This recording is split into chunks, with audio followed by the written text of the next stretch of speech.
Hi അസ്സലാമലൈക്കും. അപ്പോൾ ഞാനിപ്പോൾ ഒരു വീഡിയോ പോസ്റ്റ് ചെയ്യാൻ പോവുകയാണ്. ഇതിലൊരു വീഡിയോ ഉണ്ട് കേട്ടോ. അപ്പോൾ നമ്മളെ നാട്ടുകാരനാണ്. അപ്പോൾ അവർ അത്രയും ദയനീയമായ അവസ്ഥയിലാണ്.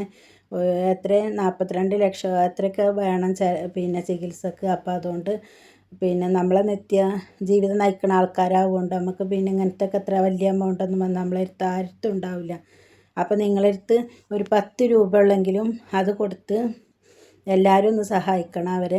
അപ്പോൾ നമുക്കതൊരു പോക്കാവില്ല, പക്ഷെ അവർക്കത് കൊട്ടുമ്പോൾ ഭയങ്കര ഒരു ജീവന് വേണ്ടിയുള്ള വിലയാണ് അത്. അപ്പോൾ അതുകൊണ്ട് എല്ലാവരും ഒന്ന് പറ്റണമാതിരി മാക്സിമം ഷെയറും ചെയ്യണം. അതുപോലെ തന്നെ പറ്റണമാതിരി ഉള്ള പൈസ എന്താ ഉള്ളത് വെച്ചാൽ നമ്മളെ കയ്യിൽ 10 രൂപ ഉള്ളെങ്കിൽ അതൊന്നിട്ട് അവർക്ക് അവരെ അക്കൗണ്ടും ഗൂഗിൾ നമ്പറും എല്ലാതും ആ വീഡിയോസിലുണ്ട്. അപ്പോൾ എല്ലാവരും അവരൊന്ന് മാക്സിമം ഒന്ന് സഹായിക്കും കേട്ടോ. അങ്ങനെ ഒരു അവസ്ഥ കൊണ്ട് മറ്റുള്ളവരുടെ മുന്നിൽ വന്നിട്ടുള്ളത്. അപ്പോൾ അതുകൊണ്ട് നമ്മൾ മാക്സിമം പറ്റണ മാതിരി അവരെല്ലാവരും ഒന്ന് സഹായിക്കും കേട്ടോ. നമ്മൾ ആർക്കും ഇനി അങ്ങനത്തെ ഒരു അവസ്ഥ നമുക്ക് പഠിച്ച റബ്ബ് ആർക്കും തരാതിരിക്കട്ടെ. അപ്പോൾ എല്ലാവരും പറ്റണ മാതിരി ഒന്ന് അവരൊന്ന് സഹായിക്കണം.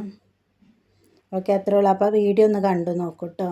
വീഡിയോ കണ്ടിട്ട് അതിൽ തന്നെ ഉണ്ട് നമ്പറും കാര്യങ്ങളും, അവർക്ക് പൈസ അയക്കേണ്ട എല്ലാതും ഉണ്ട്. അപ്പോൾ അതിൽ പറ്റണ മാതിരി പിന്നെയും പറയണം, നിങ്ങളെ കൊണ്ട് കഴിയണത് 10 രൂപ ഉള്ളെങ്കിൽ അതിട്ട് കൊടുത്ത് അവരൊന്ന് സഹായിക്കണം പ്ലീസ്.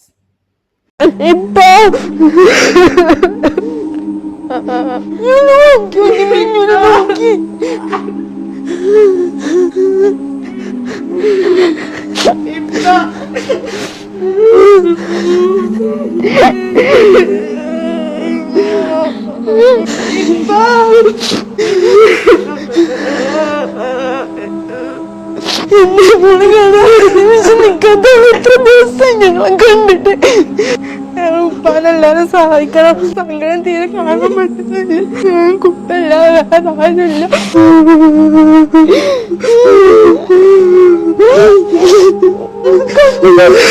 വന്നിക്കണേ